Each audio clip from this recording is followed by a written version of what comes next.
السلام علیکم، میں طالب سبحانی ماسٹر حج ٹرینر ایک بار پھر آپ کا اس نئی ویڈیو میں خیر مقدم کرتا ہوں۔ دیکھیے، اس سے پہلے ہم نے بات کی تھی کہ حج کے پہلے دن میں آپ کو کیا کیا کرنا ہوتا ہے۔ آج ہم بات کریں گے کہ حج کے دوسرے دن میں ہر حاجی کو کیا کیا کرنا ہوتا ہے، مینا سے عرفات جانے کا طریقہ کیا ہوتا ہے اور اس میں کن باتوں کا خیال رکھنا پڑے گا، پھر عرفات سے مزدلفہ جانے کا طریقہ کیا ہوتا ہے اور آپ کو یہاں کن باتوں کا خیال رکھنا پڑے گا، اور حج کا دوسرا دن حاجیوں کے لیے کیوں خاص ہوتا ہے، یہ پوری بات کریں گے۔ اگر آپ کو لگتا ہے کہ میں آپ کو بالکل سٹیک انفارمیشن دے رہا ہوں اور میری انفارمیشن آپ کے کام آ رہی ہے، یا آپ میرے چینل پہ نئے ہیں، تو میری درخواست ہے کہ آپ میرے چینل کو سبسکرائب کرنے کے لیے اس QR کوڈ کو اسکین کر لیجئے اور بٹن دبا کے سبسکرائب کر لیجئے۔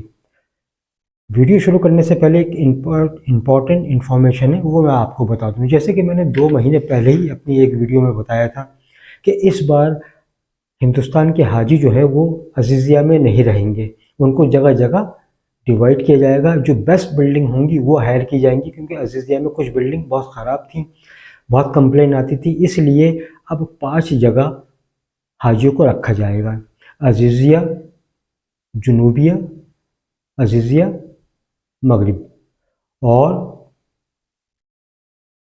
الاوالی ایک جگہ ہے وہاں رکھا جائے گا، النسیم ایک جگہ ہے وہاں رکھا جائے گا، اور پھر ایک دوسری جگہ ہے یوسفہ، وہاں رکھا جائے گا۔ تو سب جگہ ڈیوائڈ کیا گیا ہے۔ آپ دیکھ لیجئے آپ کے اسٹیٹس پر، کور ہیڈ کے اسٹیٹس پہ بھی اور حج سویدھا ایپ پر بھی آپ کی بلڈنگ کا نمبر آ چکا ہے اور مکتب نمبر بھی آ چکا ہے۔ مکتب نمبر یہ ہوتا ہے کہ جو آپ کا معلم ہوگا۔ ایک بہت بڑی کمپنی ہوتی ہے، اس کا جو مالک ہوتا ہے اس کو معلم کہتے ہیں۔ تو آپ کو کمپنی کا یاد نہیں رہے گا کیونکہ وہ عربی میں ہوتی ہے، اس لیے اس کو نام دے دیتے ہیں شارٹ کٹ مکتب نمبر یا معلم نمبر۔ تو آپ کو پتہ چل گیا ہوگا کہ آپ کا معلم کون سا ہے۔ ایک معلم کے حصے میں 5 سے 10 ہزار حاجیوں کو دیا جاتا ہے کہ وہ ان کے پورے سفر میں ان کی دیکھ بھال کریں گے، پورا حج کا انتظام یہی لوگ کریں گے۔ تو اس کو کہتے ہیں مکتب نمبر۔ اب دیکھیے، دوسری امپورٹنٹ انفارمیشن ہے جو لیٹسٹ ابھی آئی ہے۔ حج کمیٹی آف انڈیا کا سرکولر نمبر 38 آیا ہے، اس میں یہ بتایا گیا ہے کہ تمام حجاج اکرام اپنا فلائٹ کنفرمیشن 15 اپریل سے پہلے کر لیں۔ دیکھیے، آپ جب لاگ ان پہ جائیں گے، پلگرم لاگ ان پہ جائیں گے، تو نیچے کی طرف دیکھیں گے وہاں آئے گا کنفرمیشن فلائٹ۔ آپ اس کو کلک کریں گے، اس کے بعد وہ آپ کی ڈیٹیل کھل کے آئے گی، اس کو آپ سبمٹ کریں گے، پھر سکسیسفل آئے گا، اس کو اوکے کریں گے، پھر ایک نیچے آئے گا جنریٹ پرنٹ سلپ، اس کو آپ جنریٹ کر لیجیے، اس کا پرنٹ لے لیجیے اور اس پر کور ہیڈ کے سائن کروا کے جب آپ ڈاکومنٹ لینے جائیں گے تب آپ کو ملے گا۔ اب اس میں سلپ میں سب ڈیٹیل آ رہی ہے کہ آپ کو ڈاکومنٹس کس دن ملیں گے۔ آپ دیکھیں گے کہ date of reporting to collect your documents, اس میں ڈیٹ لکھ کے آ رہی ہے۔ سپوز کسی کا ٹائم بہت آڈ ہے، سپوز کسی کی صبح 6 بجے کی فلائٹ ہے 15 تاریخ کو، تو اس کو 14 تاریخ کو صبح 6 بجے نہیں جانا ہے، بلکہ 13 تاریخ کو ہی اس کو ڈاکومنٹ مل جائیں گے۔ لیکن جن کی نارمل ٹائمنگ ہے ان کو وقت پہ ایک دن پہلے ہی ڈاکومنٹس دیے جائیں گے۔ تو آپ جب جنریٹ کریں اس میں لکھا ہوا ہے کہ آپ کو کس دن ڈاکومنٹ کلیکٹ کرنے ہیں۔ چلیے اب ہم شروع کرتے ہیں step by step. Second day of حج، یعنی کہ 9 ذی الحج، حج کا مین دن، حاجیوں کو کیا کیا کرنا ہوتا ہے۔ اب دیکھیے، آپ مینا میں تھے، یا تو 7 ذی الحج کو پہنچے تھے یا 8 ذی الحج کی صبح پہنچے تھے۔ یہاں آپ نے جو بھی نمازوں کا وقت آیا نمازیں ادا کری۔ اب ہو سکتا ہے کہ آپ کو جو معلم کو ٹائم دیے جاتے ہیں کہ آپ کو حاجیوں کو کس وقت لے کے جانا ہے، یہاں سے سلسلہ شروع ہوتا ہے۔ جو میٹرو سے سفر کریں گے وہ الگ رہیں گے اور جو بس سے سفر کریں گے وہ الگ رہیں گے۔ تو جو میٹرو سے سفر کریں گے ان کے لیے معلم ان کو مینا کے ریلوے اسٹیشن لے کے جائیں گے۔ جو ریلوے اسٹیشن الاٹ کیے گئے ہیں حاجیوں کو، مینا اسٹیشن 1 اور 2 الاٹ کیا گیا ہے، وہ لے کر جائیں گے اور پھر وہ عرفات لے کر جائیں گے۔ عرفات اگر آپ 8 ذی الحج کی رات میں پہنچ جاتے ہیں تو آپ کو کوئی کام انجام نہیں دینا ہے، آرام کیجیے وہاں پہ، اور جو بھی تسبیح ہے، دعائیں ہیں، تلبیہ ہے، وہ پڑھتے رہیے۔ اور اگر آپ بس سے جا رہے ہیں تو بس سے بھی اگر آپ کو وہ 8 ذی الحج کو لے کر جا رہے ہیں یا 9 ذی الحج کو لے کر جا رہے ہیں صبح میں، یا ٹرین سے آپ کو 9 ذی الحج کو لے کر جا رہے ہیں، تو آپ پہلے وہاں جا کر آرام کریے، پھر تھوڑا سا کھا پی لیجئے، اور پھر ظہر کے وقت آپ ظہر پڑھیں گے اور عصر کے وقت عصر پڑھیں گے۔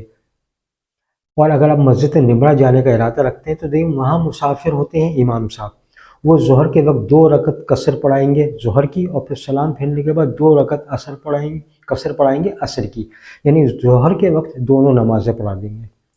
تو آپ کیونکہ مسافر نہیں ہیں، اس لیے آپ اپنے خیمے میں نماز پڑھیے، کیونکہ مسجد نمرہ اور جبل رحمت آپ کے جو کمپاؤنڈ ہوتا ہے عرفات کا، جہاں انڈین حاجی کو ٹھہرایا جاتا ہے، وہ قریب 1.5 سے 2 کلومیٹر دور ہوتا ہے، اور گرمی بہت شدید ہوگی اور ویسٹیج آف ٹائم ہے اگر آپ مسجد نمرہ گئے، کیونکہ آپ کو جگہ نہیں ملے گی، اور مسجد اور جبل رحمت گئے تب بھی بہت رش ہوگا، آپ صرف آنے جانے میں پریشان ہوں گے، اور راستہ بھول گئے تو اور تکلیف ہوگی آپ کو۔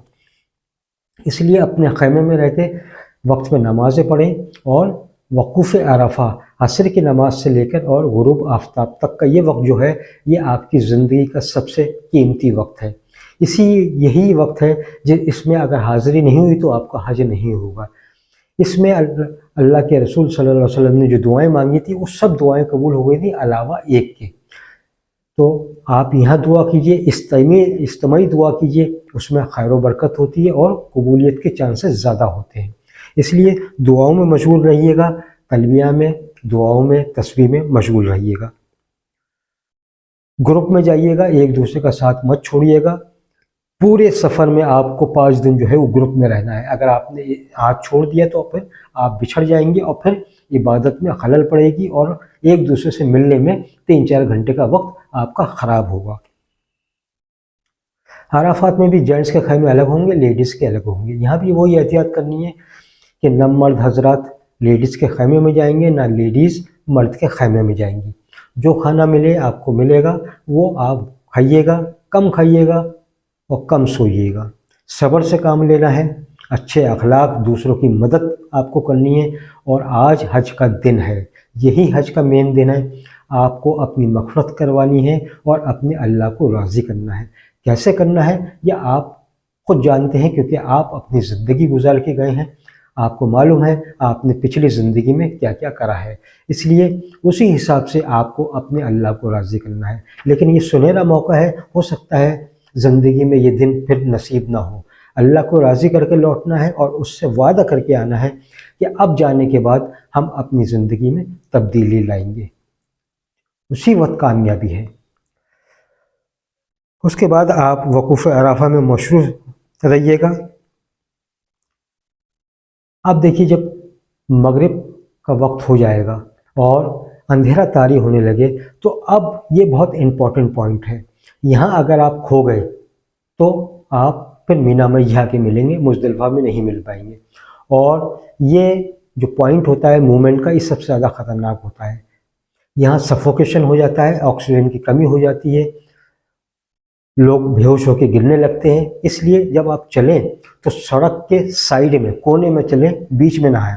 بیچ میں آئیں گے تو ایک دوسرے کی جو گرمی ہیٹ اپ ہوتی ہے اس سے آکسیجن کی کمی ہو جاتی ہے۔ اس لیے سڑک کا کنارہ پکڑیں۔ جو میٹرو سے سفر کریں گے وہ میٹرو اسٹیشن جائیں گے، جو بس سے سفر کریں گے ان کو بسیں جہاں اتاریں گی جب آپ گئے تھے وہیں سے آپ کو بسیں ملیں گی۔ ہو سکتا ہے بسیں ملنے میں آپ کو ٹائم لگ جائے، اور میٹرو اسٹیشن جانے میں بھی ہو سکتا ہے آپ کو 1 گھنٹہ لگ سکتا ہے، کیونکہ جو رش ہوتا ہے اس کو بہت سلو وہ موو کرتے ہیں۔ اب آپ مزدلفہ پہنچ گئے، چاہے آپ 3 گھنٹے میں پہنچیں یا 4 گھنٹے میں پہنچیں، 11 بجے پہنچیں، رات کو 12 بجے پہنچیں، آپ نے مغرب کی نماز نہیں پڑھی ہے عرفات میں، اور نہ پڑھنی ہے آپ کو۔ جب آپ مزدلفہ جائیں گے، یہ میدان ہے کھلا ہوا، یہاں نہ آپ کو کھانے پینے کو ملے گا، آپ کو اپنا ارینج کرنا ہے جو بھی آپ لے کر گئے ہیں، اور یہاں نہ کیمپ ہوگا نہ کوئی چٹائی ہوگی، آپ کو اپنا انتظام خود کرنا ہے۔ مزدلفہ میں کوئی انتظام نہیں ہوگا، وہاں جو واش روم ہوں گے اس میں نہائیے گا مت، کپڑے مت دھوئیے گا، اکثر پانی ختم ہو جاتا ہے۔ پورے حج کے 5 دنوں میں آپ کو اپنے ساتھ انرجی بوسٹر جو ڈرنک ہوتی ہے، گلوکوز ہے اور جو دوسری چیزیں ہیں اس کو ساتھ رکھنا ہے، پانی کا اسٹوریج اپنے ساتھ رکھنا ہے، اور کھانے پینے کے فاسٹ فوڈ، چنے، کھجور، مرمرے، نمکین، بسکٹ، یہ اپنے ساتھ رکھنا ہے۔ مزدلفہ میں جائیں، آرام کیجیے گا، تھوڑا سا سو لیجیے گا، پھر اٹھنے کے بعد وضو بنائیے اور پھر مغرب کی نماز پڑھیے باجماعت۔ اب مغرب کا وقت ہے، آج مغرب کا وقت ختم نہیں ہوگا۔ آپ نماز پڑھیے مغرب کی، سلام پھیر کے پھر عشاء کی نماز پڑھیے، پھر مغرب کی سنت پڑھیے، عشاء کی سنت پڑھیے، نفل پڑھیے، اور پھر آرام کیجیے۔ پھر اگر آپ کا دل کرے تو آپ تہجد پڑھیے، لیکن تسبیح اور تلبیہ اور دعاؤں میں مشغول رہنا ہے۔ پھر صبح سونے کے بعد آپ اٹھیے، فجر کی نماز پڑھیے۔ اب فجر کی نماز سے لے کے طلوع آفتاب تک یہ کہلاتا ہے وقوف مزدلفہ۔ یہاں آپ نے پھر دعائیں کریں۔ آپ کی جو ایک دعا عرفات میں رہ گئی تھی، آپ نے جب یہاں دعا کری تو آپ کی وہ دعا بھی یہاں قبول ہو گئی، آپ کو وہی نازل ہو گئی، تو آپ بڑے خوش ہوئے۔ تو اس لیے آپ بھی یہاں کثرت سے دعا کیجیے۔ ہو سکتا ہے کوئی دعا آپ کی عرفات میں قبول نہ ہوئی ہو، تو یہ گارنٹی ہے جو بھی آپ کی دعا عرفات میں رہ گئی وہ مزدلفہ میں انشاءاللہ قبول ہوگی۔ کثرت سے دعا کیجیے جب طلوع آفتاب ہو جائے، سورج کی کرنیں آ جائیں۔ اب یہاں سے 2 راستے ہیں۔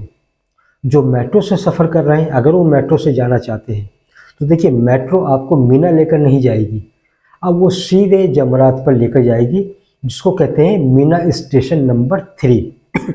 وہ سیدھے جمرات پر لے کر جائے گی، وہاں آپ بڑے شیطان کو کنکڑی مار کے واپس مینا آ سکتے ہیں۔